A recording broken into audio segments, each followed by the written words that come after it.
ही आहे कविता तिवारीजी. 35 वर्षाची आहे. तिला 2 मुले आहेत. रोहन तिवारी 8 वर्षाचा तिचा मुलगा आणि तिची मुलगी पायल तिवारी आणि हा तिचा नवरा राजेंद्र तिवारी 3 वर्षांपूर्वी एका कार ॲक्सिडेंटमध्ये दुर्घटनेत तो पॅरालिसिस होतो आणि 3 वर्षापासून हा घरीच बसलेला असतो. घर सांभाळायची जिम्मेदारी त्याच्या बायकोवर येते. गेल्या 3 वर्षापासून नेहमीप्रमाणे मुलाला शाळेत सोडून स्वतःच्या किराणा स्टोअर चालवत असते. यांच्या नातेवाईकांमध्ये धनंजय तिवारी हा पोलीस इन्स्पेक्टर असतो आणि त्याची बायको नंदनी तिवारी, एकीकडे तिची काकी शालिनी तिवारी आणि नवरा सागर तिवारी असे नातेवाईक आहेत. दुसरीकडे तिची सासू आशा तिवारी आणि सासरा ओमप्रकाश तिवारी हे राहत असतात. एके दिवशी अचानक कविता तिवारीचा मुलगा रोहन तिवारी शाळेतून घरीच येत नाही. हे समजताच ती सासूच्या घरी जाते आणि सासूला विचारते की माझा मुलगा इथे आला होता की नाही. त्यावर सासू बोलते, तो इथे आलाच नाही. तू एकदा तुझे भाऊजी धनंजय म्हणजे जे पोलीस इन्स्पेक्टर आहेत त्याला विचारून बघ. ती त्यांच्या घरी जाते आणि भाऊजींची बायको नंदनी तिवारीला विचारते की इथे माझा मुलगा आला होता का. तर त्यावर ती बोलते की नाही, तो इथे कशाला येईल. येत जाते आणि वॉचमॅनला विचारते की तिथे आलाय की नाही. तर वॉचमॅनला बोलतो की नाही. मग ती शालिनी वाहिनीकडे जाते. तिथेही कळते की तो तिथे आलेला नाही. मग तो अजून आलेला नाही. नंदनी वाहिनी बोलते की शाळेत जाऊन बघ, तिथेच असेल. तर त्यावर कविता बोलते की तिथेही नाहीये. मग ती खूप जास्त चिंतित होते आणि स्वतःच्या दुकानाकडे जाते. तर तिथे छोटी मुलगी विचारते की रोहन अजून भेटला की नाही. त्यावर आई बोलते नाही. हातास होऊन पोलीस कंप्लेंट द्यायला पोलीस स्टेशनला जाते. पोलीस इन्स्पेक्टर इन्व्हेस्टिगेशन सुरू करतात आणि 24 तास झाले असतानाही त्यांना कुठेही त्याचा काही सुराग भेटत नाही. पोलीस मुलाच्या आईला विचारतात की तुमची कोणासोबत दुश्मनी आहे का, कोणी त्रास देत आहे का. तर त्यावर ती काही बोलत नाही. नंतर ते पोलीस त्याच्या मुलगीला विचारतात. तर त्यावर ती बोलते की नाही, रोहन नेहमीप्रमाणे शाळेतून सुटल्यावर दुकान सांभाळायला जात असे. इथे तिच्या नातेवाईकांमध्ये भाऊजी इन्स्पेक्टर धनंजय हे मुलाची खबर घेत असतात. पोलीस पुन्हा मुलाच्या आईला विचारतात. त्यावर ती पुन्हा सांगते की नाही, माझ्या घरातले भाऊजी हे दोघे मिळून मला सतत त्रास देत असतात, कारण की आमची प्रॉपर्टी आहे, त्यावरून आमच्या घरात भांडण होत असतात. त्यावर पोलीस त्यांच्या दोन्ही भाऊजींना उचलून पोलीस स्टेशनला आणतात आणि त्यांची खबरदारी घेतात.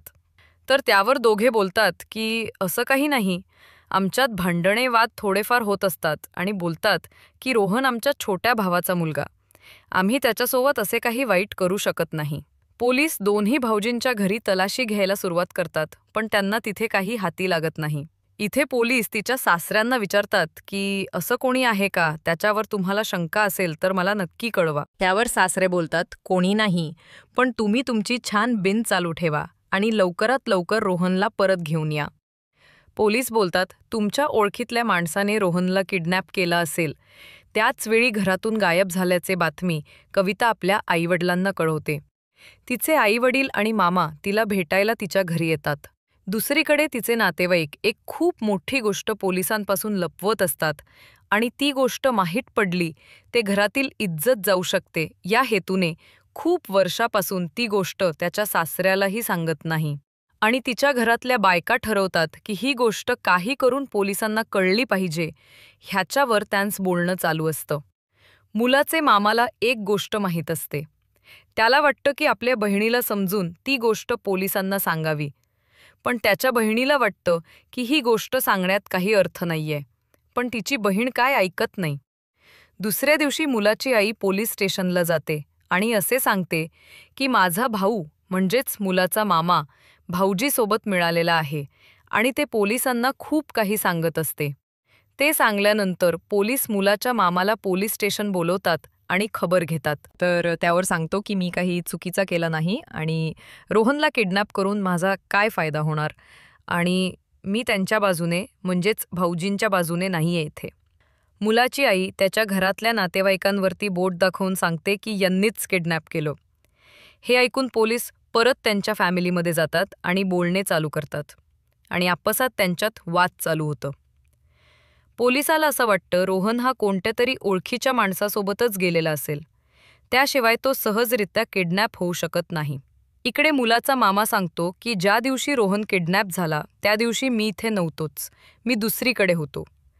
तर पोलीस असे बोलतात की नाही, तू तुझा मोबाईल इथे सोडून तू तिकडे गेला असेल किडनॅप करायला. तर त्यावर तो असा सांगतो की मी माझ्या बहिणीला फोन केला होता आणि सांगितलं होतं की किडनॅप झाला तर एका जुगनू व्यक्तीचं नाव पोलिसांना सांग, म्हणजे त्याच्यावर तहकीकात करतील. तर पोलीस विचारतात, हा जुगनू कोण आहे? तर पोलिसांना सांगतो की मला बोलायला लाज वाटते, पण जुगनू आणि माझ्या बहिणीमध्ये काही चक्कर चालू आहेत मागच्या काही वर्षापासून. मला असे वाटते की त्या दोघांनी मिळूनच रोहनला किडनॅप केलं असावं. दुसरीकडे तिचे नातेवाईक बोलतात की तिने आमच्या घराचं तोंड काळ केलंय. एके दिवशी आम्ही तिला त्या जुगनसोबत रात्री रंगेहात झोपताना पकडला होता, असे सांगतात.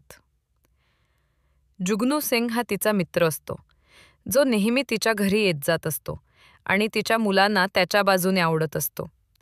तो नेहमी पोरांसोबत चांगला वागतो, त्यांच्याशी गोड गोड बोलून तिच्या बायकोशी म्हणजे कविताशी फ्लर्ट करत असतो. तसेच तो मुलाच्या वडिलांची एवढी खातेरदारी आणि सेवा करत असतो की नेमका एवढे मदत कशासाठी करत आहे. बघता बघता दोघांमध्ये बोलणं चालू होतं आणि दोघे बोलण्यामध्ये एवढे मग्न होत जातात की त्यांना समजत नाही की आम्ही मित्र आहोत की कोण आहोत. आम्हाला कविता आणि जुगनूच भान डुगडायचं असतं. म्हणून एके दिवशी तिच्या आईवडिलांना फोन करून रात्रीचे घरी बोलवतो आणि जसे ते घरात येतात तर तिथे दिसतं की जुगनू आणि कविता एका रूममध्ये झोपलेला असतात हे माहीत पडतात. त्यांच्या पायाखालची जमीन निघून जाते. मग तिची आई कविताला सटासटा कानाखाली मारते आणि सांगते, हे काय आहे? तर त्यावर असे बोलते की नाही, आमच्यात असं काही नाही, तो फक्त चांगला मित्र आहे आणि ते माझ्या नवऱ्याच्या सेवेसाठी आलेला आहे. त्यानंतर ते जुगनूला आहे तिथेच खूप जास्त मारतात आणि सासरे बोलतात, कविता आपल्या घरची इज्जत आहे, बाहेर नाही गेली पाहिजे.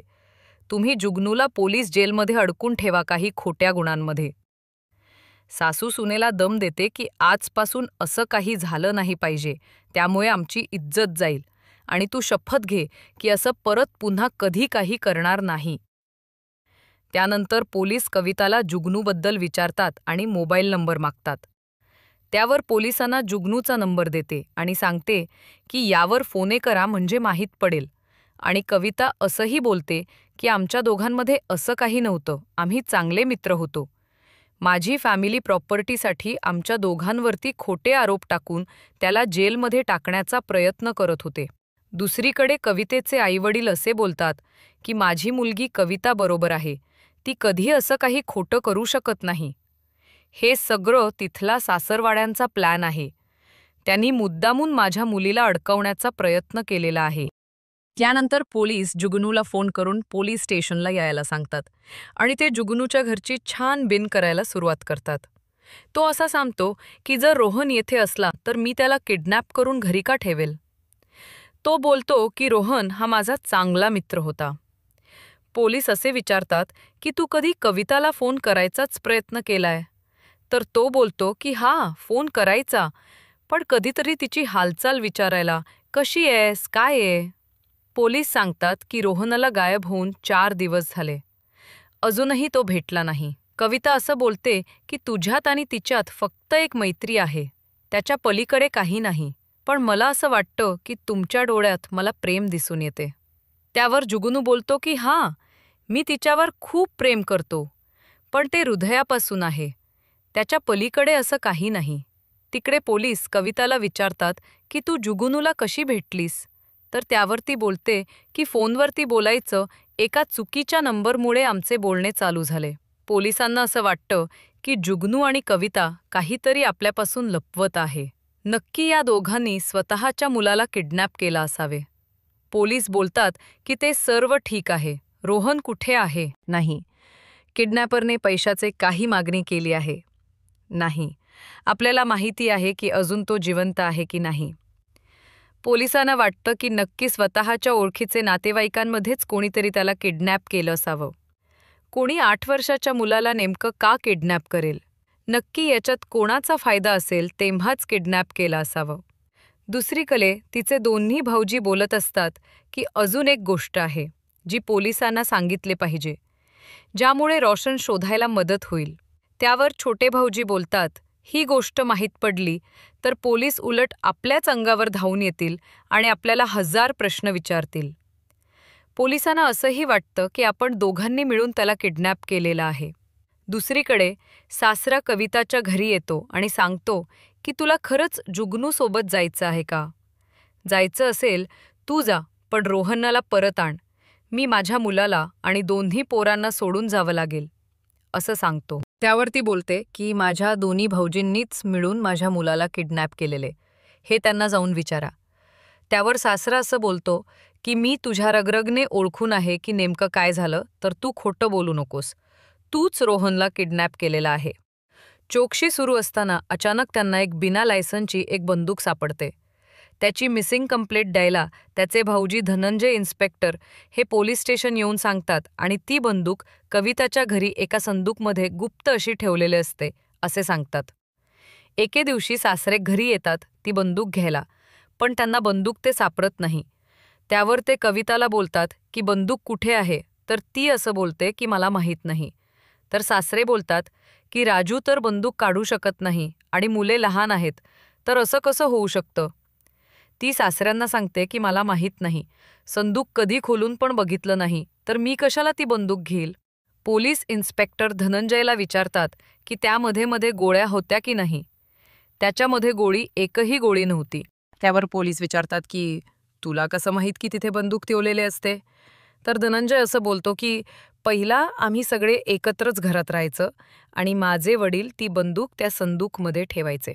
धनंजय बोलतो की ही कविताची चाल आहे. आम्ही तिला जुगनूच्या लाईफमधून दूर केला होता, म्हणून ती आमच्यासोबत असा खेळ करत आहे. पोलीस एका खबरीला त्या बंदुकीची माहिती काढा सांगतात की ही नेमकी बंदूक शेवटी गेली कुठे. पोलीस संदूकची छानबीन करायला कवितेच्या घरी जातात. कविता बोलते की लग्न झाल्यापासून मला या संदूकला हात लावण्यास मनाई केली आहे. त्यापासून मी संदूकला एकदाही हात लावलेला नाही, पण मला कसं असं माहीत पडेल की याच्यात बंदूक आहे? पोलीस बोलतात की तर त्यातली बंदूक गायब कशी झाली मग? ती बोलते, सासऱ्याला विचारा. सासऱ्याच जेव्हा मन होईल तेव्हा ते घरी यायचे, ते संदूक खोलायचे आणि मला काही सांगायचं नाही. तुम्ही माझ्या नवऱ्याला विचारू शकता की मी कधी संदूकला हात लावलेला आहे. पोलीस राजूला विचारतात की तू फक्त हा ना मध्ये उत्तर देऊ शकतोस का? तो मान हलवून हो बोलतो. पोलीस राजूला विचारतात, खरं आहे का तुमच्या फॅमिलीशिवाय आणि कविताशिवाय संदूकला कोणी हात लावला नसेल? तर त्यावर हा बोलतो. पोलीस घरात सर्व नातेवाईकांना भेटून चौकशी करत असतात, पण त्यांना कुठून काही सुराग भेटत नाही. त्यांना असं वाटतं की सगळे मिळून कविताला फसवण्याचा प्रयत्न करत आहे. अचानक 10 दिवसानंतर ही बंदूक गायब झाल्याची एक टिप पोलिसांना कळते. त्याचा सुराग कळतो. पोलीस धनंजयला विचारतात की हीच बंदूक आहे का? तर त्यावर तर बोलतो की हो, हीच आहे. पोलीस त्या बंदूक विकत घेणाऱ्या त्या माणसाला गिरफ्तार करतात आणि त्याची विचारपूस करतात की हे बंदूक तुला कोणी विकली? त्यावर तर बंदूक विकत घेणारा बोलतो की जुगनू सिंग नावाच्या व्यक्ती मला ही बंदूक विकली आहे. दुसरीकडे कविता असे बोलते की जुगनू असे नाही करू शकत, हे लोक खोटे आरोप करत आहेत. ही धनंजय म्हणजे बाहूजीची चाल आहे, असे बोलते. पहिला चोरीच्या गुन्ह्यात फसवलं, आता बंदूक चोरीच्या. त्यावर जुगनू आणि कविताची कसून चौकशी करतात. त्यांना असं कुठेतरी वाटते की नक्की या दोघांचाच हात आहे रोहनला गायब करण्याचा. त्यानंतर पोलीस एक गेम खेळायचं ठरवतात आणि गेम असा असतो की कविताला सांगतात की जुगनूने सर्व काही खरं सांगितलेलं आहे आणि कविताने रोहनला किडनॅप केले आहे. दोघं एकमेकांवरती आरोप करतात असे पोलीस त्यांना सांगतात. हे जुगनूला समजतातच. तो घाबरून खरं बोलतो की मी बंदूक खरंच विकली आहे, पण माझं रोहनला मारण्यात काही हात नाहीये, हे सर्व काही कविताने केलेला, असे सांगतो. की कविताला पैशाची गरज असते म्हणून ती बंदूक विकायला सांगते. कविता बोलते की ती बंदूक घरात अशी पडून होती आणि खराब होत होती, म्हणून मी पैशासाठी ही बंदूक विकायचं ठरवलं. अचानक कविता असं काही बोलते की कोणत्याही व्यक्तीची चोरी पकडली जात नाही तोवर तो व्यक्ती खरं नाही बोलत. यावर पोलिसांना अजून संशय येतो आणि त्यांची अजून कसून चौकशी करतात. पोलीस, खरं सांग, रोहन कुठे आहे नेमका? तुम्ही काय केलं? त्यावर जुगनू बोलतो की कविताने मला सांगितलं होतं की तू रोहनला ठिकाणावर लाव. पोलीस बोलतात की नेमका तू काय केलं? कविता त्यावेळी रोहनला बोलते की तुझे जुगनू अंकल तुला भेटायला येणार आहे, तर त्याच्यासोबत तू गाडीवर फिरायला जा. ते तुला खूप काही खायला देतील. पोलीस विचारतात की रोहन कुठे आहे. मी रोहनला बाईकवर बसून एका घनदाट जंगलमध्ये घेऊन जातो आणि तिथे त्याला संपवून टाकतो. पोलीस विचारतात तू मारून टाकलास? त्यावर कविताला विचारतात की असं काय कारण होतं ते स्वतःच्या मुलाला मारून टाकलं.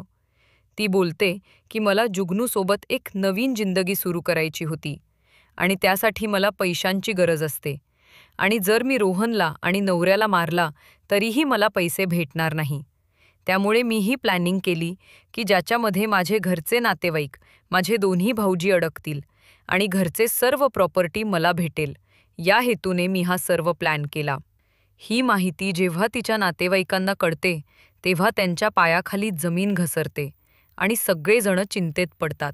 त्यानंतर कविता आणि जुगुनला पोलीस गिरफ्तार करून त्यांना जेलमध्ये टाकतात. मित्रांनो, तुम्हाला ही व्हिडिओ कशी वाटली नक्की कमेंट करा, लाईक, आणि अशाच नवीन क्राईम रिलेटेड व्हिडिओज बघण्यासाठी आमच्या चॅनलला सबस्क्राईब करा. नवीन व्हिडिओ येईपर्यंत वाट बघा. धन्यवाद.